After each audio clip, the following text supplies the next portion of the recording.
Maximum ছেলেরই ওই জিনিসটাই ছিল যে আমরা বাংলাদেশকে জেতাবো। আমরা লাস্ট ম্যাচে যেভাবে খেলেছি আমরা চেষ্টা করবো ওভাবে খেলার। আসলে ডেসপারেশন না, জিনিসটা ছিল হচ্ছে আমরা সবাই ট্রাই করছিলাম আমাদের যার যার জায়গা থেকে নিজের সেরাটা দেওয়ার।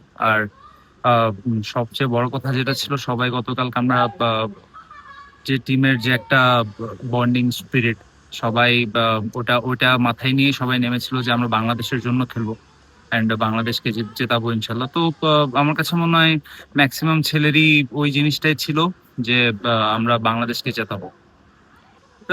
যেহেতু আমরা অনেকদিন ধরে খেলছি, তো আজকে ওরকম তেমন কিছুই ছিল না, just we had a gym session and একটা রিকভারি সেশন হয়েছে অ্যান্ড যেটা আগামীকালকে ম্যাচের জন্য হয়তো আমাদেরকে আর একটু ভালো করার জন্য উজ্জীবিত করবে।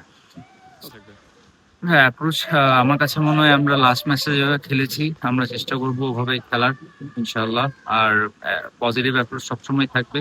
আর অবশ্যই আমরা চেষ্টা করবো দেশের জন্য, দেশকে একটা সিরিজ যাতে আমরা জিতে যেতে পারি এখান থেকে ইনশাল্লাহ।